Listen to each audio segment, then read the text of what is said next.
Do you know what we have not done? Well, I feel like we haven't. I don't know. I've lost track of all the makeup that we do here. I feel like we haven't done just a classic bronzy eye and bronzy skin. I feel like we've been focused on pinks. Even when I say we, I mean the makeup community. I mean, pink is so much fun right now. I'm having a blast. But I want to do a bronzy look. Let's do something really, really bronzy. And remember a few weeks ago how I was on the lookout for a subculture palette and I asked y'all. Y'all gave me some wonderful ideas, but I wanted to get one from you. And I found one. One of my friends on here, Sarah, she had it.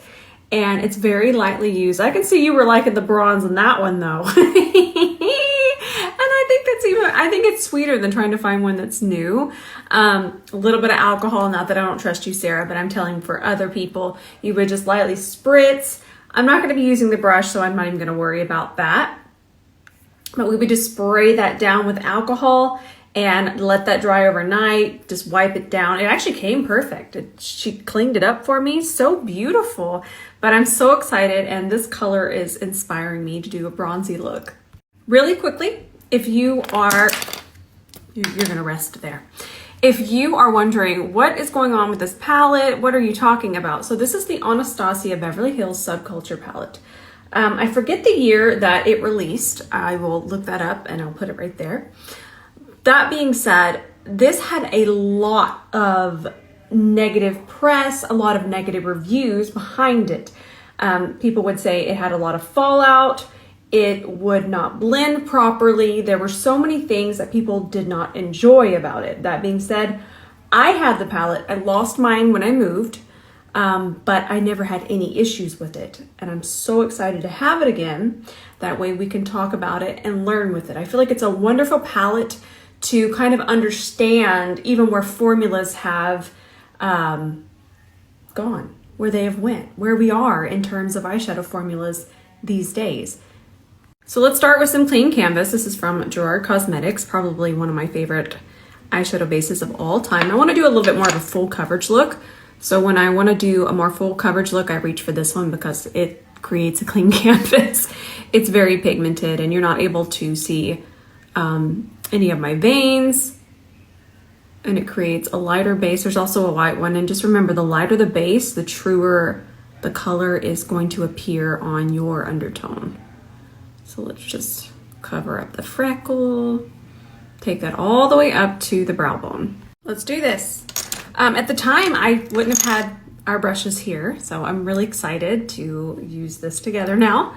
So what I'm gonna do is I'm gonna start with this shade right here, and I'm gonna lay down my first transition. Something I really wanna talk about, these being pure pigments. Really quickly, I have to touch base on that because you have to know why this formula is different. So think of all of these mattes as being a pressed pigment. That difference is what it sounds like. These are extreme pigments. Now with most pressed pigments that are just pure color, that formula is a lot softer. And when a shadow is soft, it picks up on the brush with just one tiny little tap. Now I went in about 3 taps because this is going to be a shade closer to my skin tone and I just want to start to set and lay down that color very quickly. But we have to think about how soft the formula is. Okay, so this is a great example.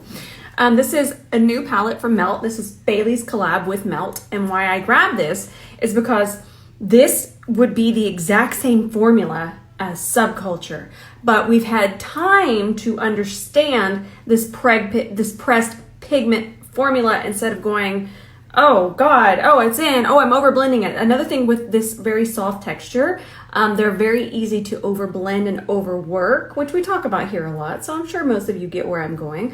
But this is basically this later. Now these are a touch more updated because this formula is many years after this, but this is still a pressed pigment, the mattes, and then this is a pressed pigment. I hope that's making sense. All right, moving on. Let's grab some more of this. I did 1, 2, 3. Let's go ahead and set this upper crease. We're starting our transition. Just so smooth. But swiping with a pigment like this pressed type of pigment, You know what else? I could show you another pigment that's a pure pigment but not pressed, and what this would look like unpressed. Let me see if I can find one. But before we move on, do not think I'm trying to sell you this palette. I don't even know where to find this palette. I had to ask y'all for this palette. I'm just teaching you pressed pigments and understanding formulas, because you might even have a palette like, not this one, but you might have something that you're having a hard time with, and if you'll go check it, it might be because it's a pressed pigment. And then once you figure it out, that palette's not collecting dust anymore. But let me find what I was going to tell you about. So this is what I'm talking about. So this is a full-on pigment, it's just not pressed. And this is going to, I'm trying to see if you can really see that texture. You can see how soft that looks. It looks even more finely milled than a face powder. So that's what I'm talking about. And when you have that sort of texture, you get intense color, super intense color, but you have to be very mindful of how you pick it up on the brush, where you pick it up on the brush, how many times you tap, swirl, swipe. Swiping can be sketchy with it. So it's a little bit more complicated, yes, but I feel that it's really helpful information.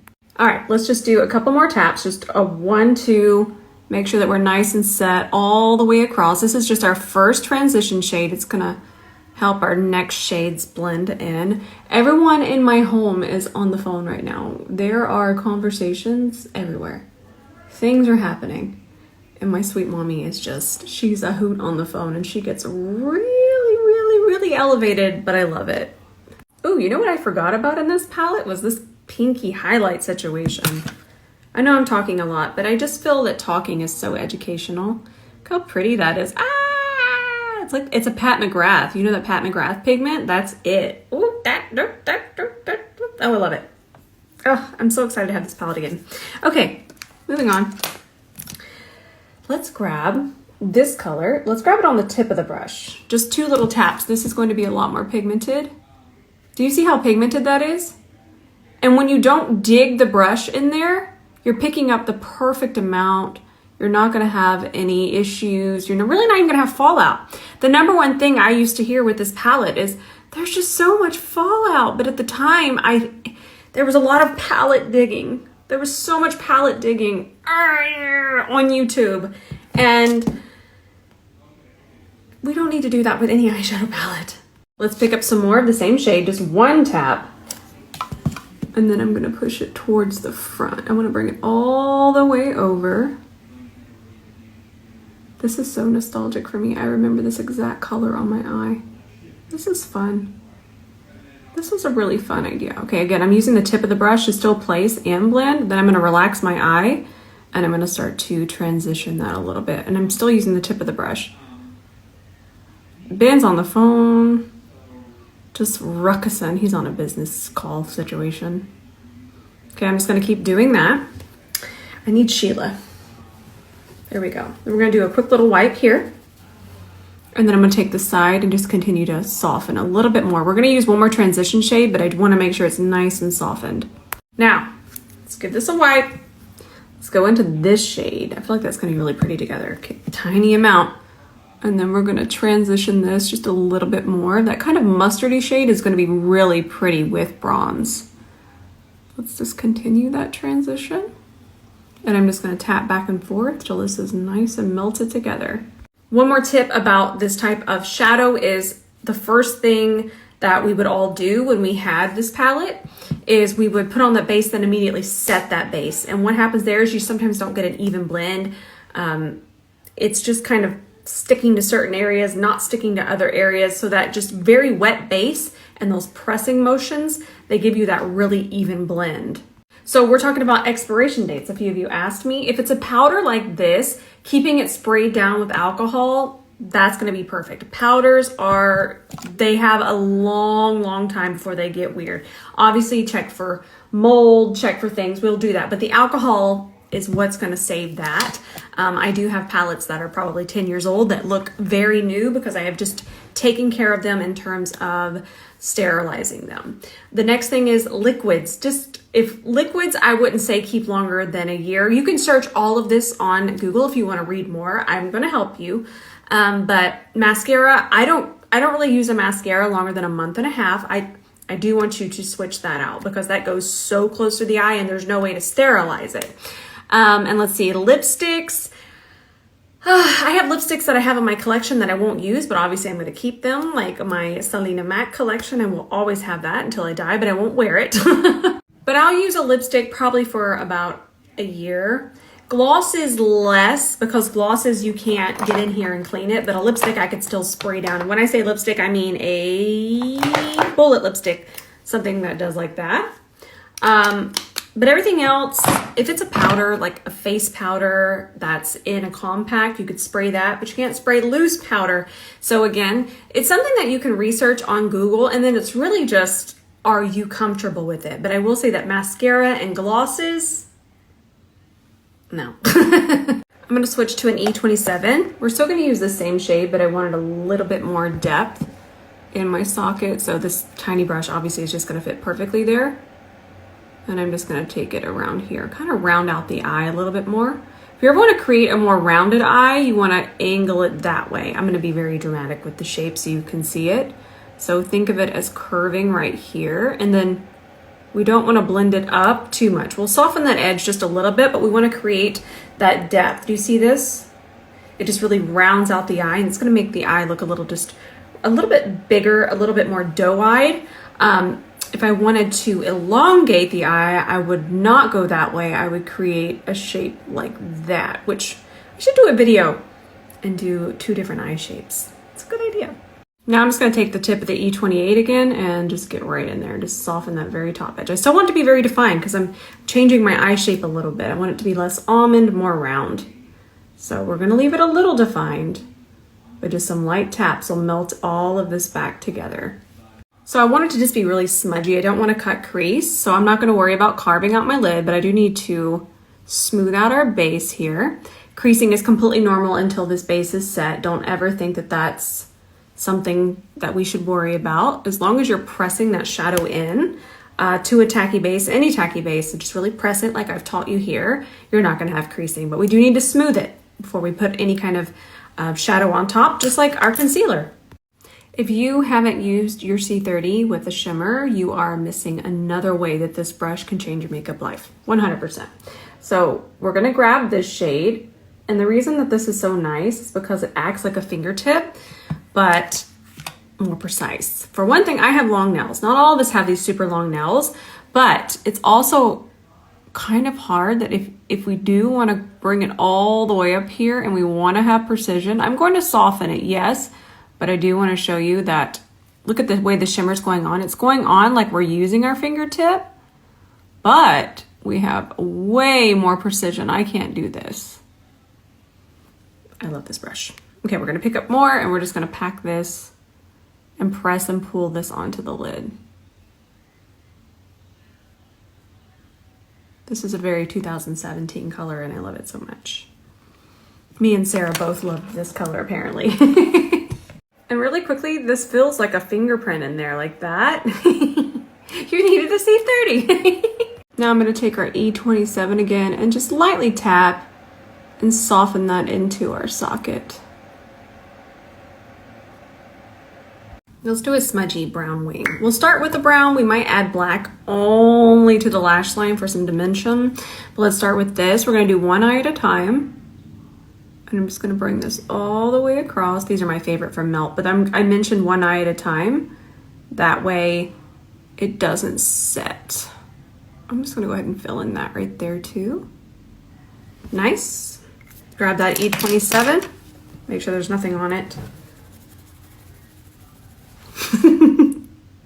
And then we're just going to tap and smudge it. Nice.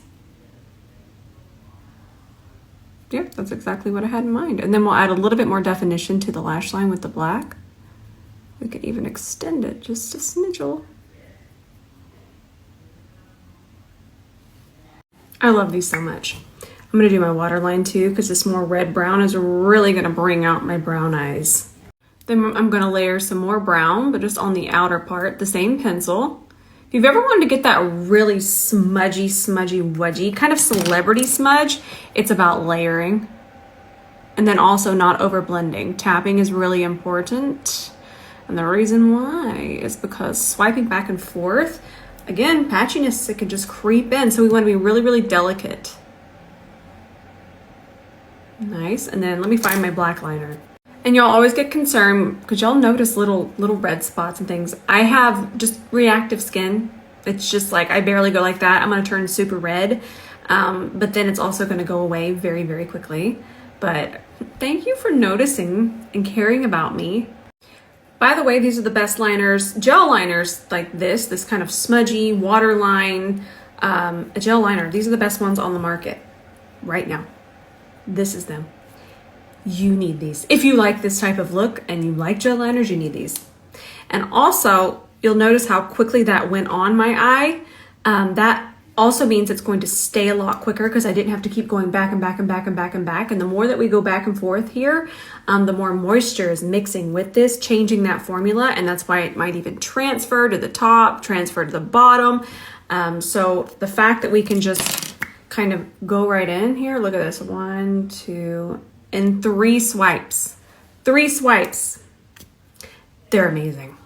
Now we're going to add our depth, but we just need to do a couple dots near the lash line, and this is how you get that really nice, smoky, celebrity, smudgy goodness. And I'm going to kind of connect it here. I'm not really doing a wing, but I'm doing kind of a smudge. It's a secret smudge, and it is going to add lift to the eye without it being a wing, and this is so good for hooded eyes. So good. Now take your E27 or the smallest brush in your collection. And we're just going to tap that in. And I'm using the tip of the brush. See how it's just going to fit in there perfectly? There you go. There's your secret smudge. We're going to do style number 5 from Libre Lashes today. And then we're going to move on to Complexion. There's some ways to get bronzier looking skin without just thinking bronzer. Let's do this. So the key to bronzy skin is very even skin. So as you can see, I don't have extremely dark eye circles, but I want my skin to look extra glowy. So I'm going to use a smidgel of color corrector. Y'all want a little bonus tip? Now, if you have dry under eyes, let's skip this, okay? But if your under eyes are not dry, take a tiny, itty bitty, tiny little baby amount of a liquid shadow like this, okay? When I say little, and you'll notice it's very peach, okay? I'm gonna use such a small amount that it's going to be less brown and it's gonna be more peach. I'm gonna put it right here. You see that? Almost non-existent. I don't know what I did with this brush earlier, but let's just wipe it. And then I'm gonna take it and I'm gonna buff it underneath my eye. See how it's turning peach? I'm gonna buff that underneath my eye with a big fluffy brush. This is the In a Rush brush, E29, okay? Sometimes when we're working with a creamy corrector, they can crease our makeup. We're not sure it's dry time. I'm saying an average, just here's one. This is a corrector stick. It's very, very creamy. And I love this formula. That's not what I'm saying. This isn't saying that this is bad. I'm just saying that this is a very good technique if you have an under eye that tends to just want to crease. Say you're very expressive. This, using a liquid shadow as a color corrector, game changer. It's a game changer for you. Especially if you have to use a lot of corrector. Because when you have to use more corrector than what I use here, it can get very hard to understand that perfect ratio between corrector and then concealer on top. In fact, I will be right back. I am going to go film this. I feel like I've posted this before, but this is really helpful. I'll be right back. So I finished filming it. I just have my concealer on. I actually don't have foundation on yet. We can just go in with the concealer underneath here. But this just works so wonderfully. If you've struggled with your concealer mixing in with your corrector, this is an amazing technique. And this works on, even with the right skin prep, because my under eye, I'm 35 these days. I I don't have a super, super dry under eye, but I would not consider myself to have a perfect moisturized under eye. When I say dry under eye, I mean extreme patchiness. I should say an extra dry under eye, because if you have dry under eyes with the right skin prep, you're using such a small amount of it that you will be okay with the right skin prep. I don't want you to think it's just going to suck the life out of your under eye. But when I say dry under eye, I think of freshly retinoled under eye. I'm going to use my Cover FX power plucker. Shake it. Shake the heck out of it. Okay. I'm not going to put quite as much on today because I already have the concealer on. And the concealer, I can't tell you what it is. It's just for a little bit longer.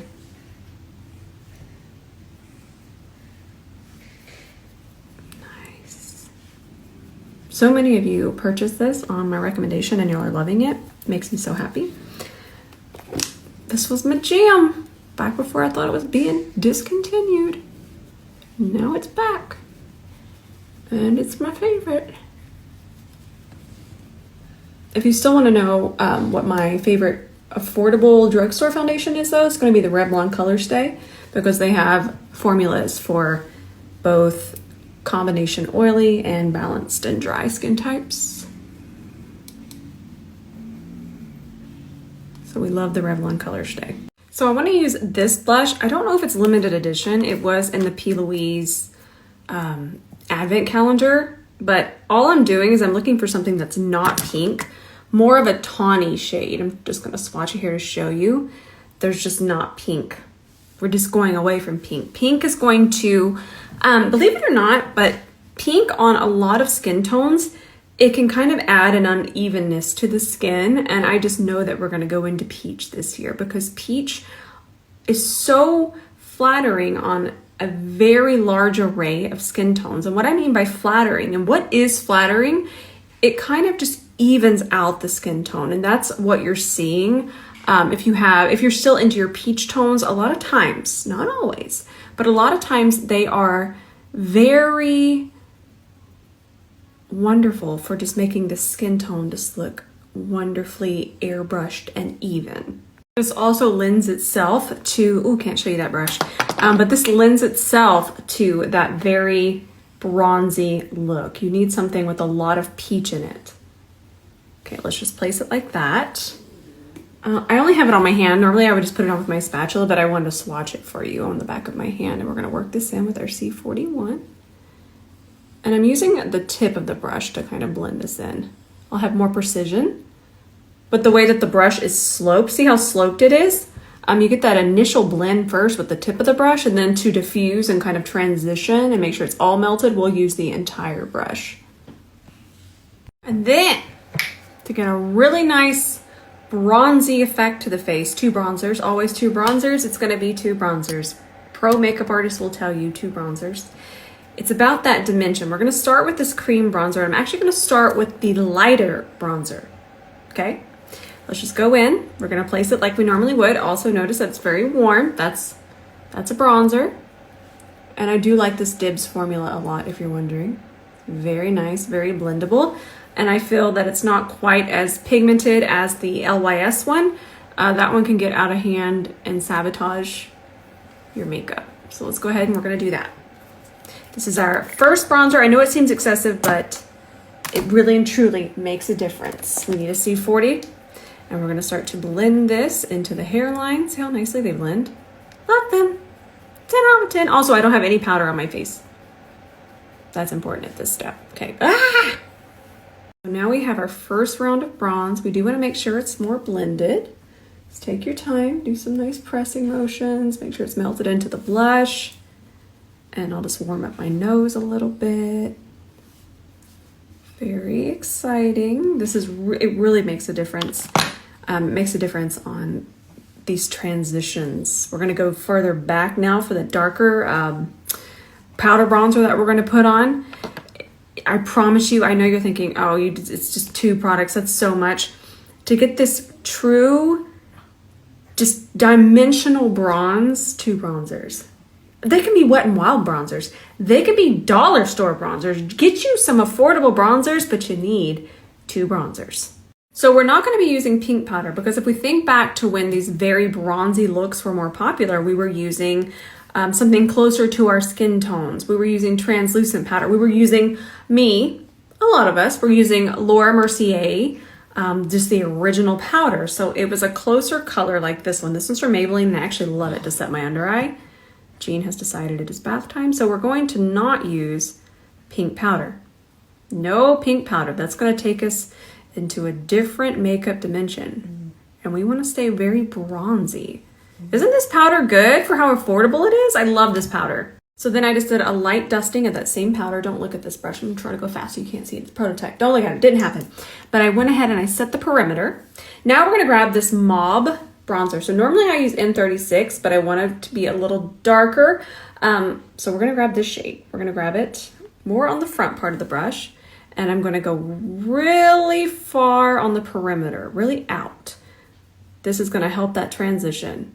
Just like when we laid down, remember how we laid down that very light color, then we went in with the darker shade on the eyeshadow? Same concept. Woo, this is going to be nice. Fit it right there, then start to transition that upwards. Smooth.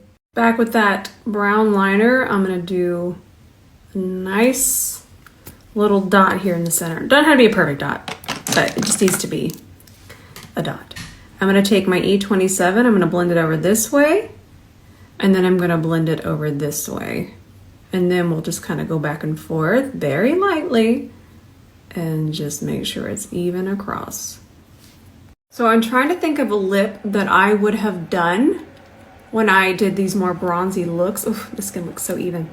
I would have done a very pale lip like this, but I would not have left it.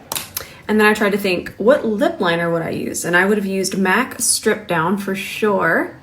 It's been a while since I've used this, so I'm going to try to find us a dupe. I couldn't even remember what the color looked like. And then I would grab the pink and start to blend.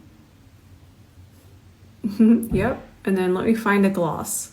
Then I would have put a sparkly pink gloss like this on top. If you haven't added some of these to your collection, please do. I feel like they're the only gloss I reach for anymore.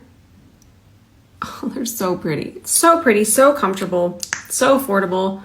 And there's a few colors that just make the lips absolutely glow. This one's a little bit more transparent, so we're getting a gloss shine, but what I mean by glow is something like this, that blue in there. I wouldn't have worn this color and this would have taken it too pink, so that's why I didn't use this one. But this is what I'm talking about here. Look at this. Look at that. It's so pretty. And that blue just makes it really, really glowy. But I love the color that I have on too. And there you have it. We're all bronzy. And you'll notice that we really didn't have the fallout that we saw originally. I'm going to do more looks with this, so I'm really excited. I can't wait to do one with these darker shades over here, the green and the purple. And I remember this shade. Everybody struggled with this shade. I'm excited. I hope that you'll learn something today. Pressed pigments, they're not scary. They just require a little bit of a different technique.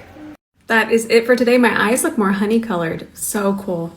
I love that about browns. They really do enhance brown eyes. What you're seeing here is you're seeing more of a red brown underneath here, and that's really going to bring out the more honey color in my eyes. Color theory, we love it. And I love you. In case nobody has told you today, I love you so much. What is tomorrow? Thursday. Ooh, tomorrow we're going to talk about some new things and things that we're loving and things that didn't work out for us. So I look forward to Thursdays. I love you so much, and I'll see you tomorrow.